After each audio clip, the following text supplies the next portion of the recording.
Hi guys, welcome back to my channel. If you're new around here, I'm Amy and I create videos on absolutely everything coloured pencil related. In today's video, I'm going to show you how you can use a craft knife or a scalpel to create fine lines and highlights within your coloured pencil work.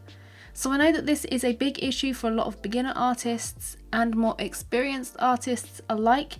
You often get frustrated that you can't lift your colour to reveal smooth, bright white highlights, especially if you're just using an eraser. So this tip is really going to help you guys out.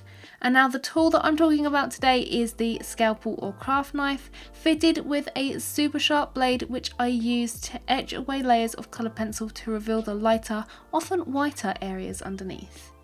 So let's take a look at this tool, and I have two which I like to use and both yield exactly the same results. It just depends how comfy I want my hand or fingers to be at the time when I decide to use this technique and tool. The first one that I have is a Westcott handle, and it's basically the soft cushiony version of my second blade, which is a Swan Morton handle. The Westcott handle I've fitted with an X-Acto blade, and this is the blade I prefer out of the two. The Swan Morton handle is fitted with a Swan Morton blade, and you can see the difference in the two shapes here. And I prefer that X-Acto blade because it garners super fine lines and allows for a little more bending, a bit more of a flexible tip, which is great for scraping away wavy lines. So that's the tools covered. It's pretty simple. Let me explain how to use these tools to create those lines and lift colour effectively. For this technique, I'm going to show you how the blade lifts colour over the three main coloured pencil brands, Polychromos, Luminance and Prismacolor, and the blade works seamlessly over all three brands, as you will see throughout this tutorial. To begin with though, I really suggest that you practice with this technique before applying it to any of your really super duper important coloured pencil work. The pressure you put through the blade can hugely alter the result. Too much pressure and you'll cut your paper, which is something you want to avoid at all costs. You don't want to be doing that at all.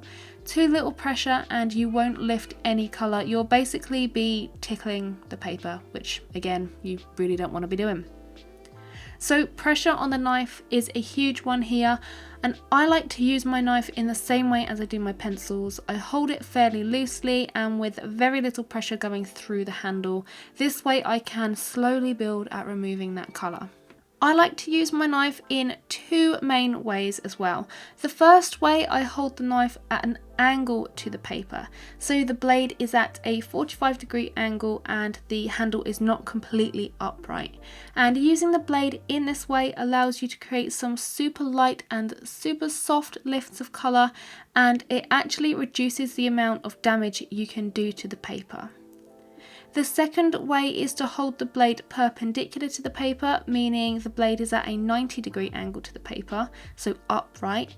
This creates stronger lines of colour and you can more quickly lift the colour by using the blade in this way. And if you use more of the blade more flat to the paper, you can actually lift large areas at once as well. When using your knife, you want to sweep it away from your hand so the tip is gently scraping away the surface of the coloured pencil. You don't want to place your knife down and use it in the direction of the blade, so you don't want to be slicing.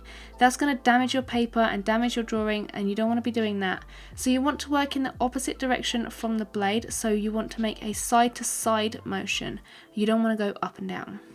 With the basics down, experiment with slightly different pressures and different holding angles to see what kind of effects you can create, because you can hold your blade even upside down and create even softer, finer lines. You can hold it at more of an angle to get even softer areas. You can use more of the blade to get rid of larger areas. You can use it in a lot of different ways, so you really want to experiment with different pressures and different holding positions to see what kind of effects you can create. Straight lines are probably the easiest to create.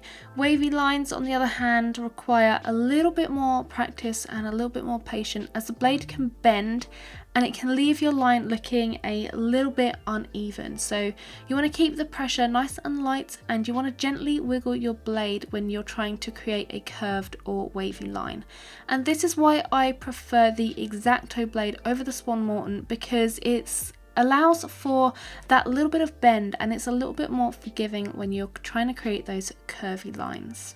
As I said in the beginning, this technique will require a little bit of practice, but it's a super easy one once you get the hang of it, and you can easily lift your coloured pencil layers to reveal smooth, fine lines, whiskers, hairs, all of that lovely stuff to add to your portraits. And you can use it for animal portrait, people portrait, you can use it for anything. It's a really simple technique to use and really effective. The knife also lifts exactly the same over all 3 brands of pencils, which makes it the perfect tool to add to your coloured pencil arsenal. If you don't have one, I really do suggest going and getting one. There's a link in the description if you want to go and purchase one from my affiliate links.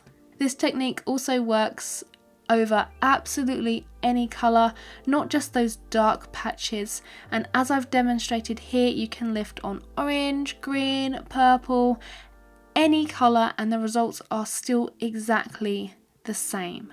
So if you're looking for an easy way to create highlights with effective, consistent results, which I think we all are, then I think you found your perfect match right here.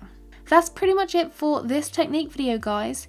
If you want to view the full length version of this tutorial, then that is available for my patrons over on Patreon and for my website subscribers.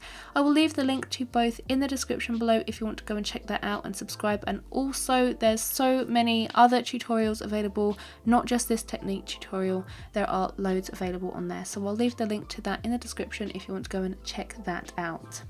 I really hope you have enjoyed this one. Let me know in the comments how you get on with this technique, and I want to know if any of you guys actually use this on a regular basis as well.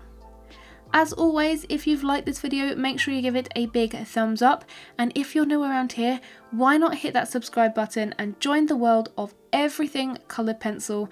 I post new videos every single Friday and I live stream on Sundays too. That's always a hoot, so I do recommend that you hit that subscribe button, so especially for those live streams. As always, thanks so much for watching, guys, and I will see you next time. Bye!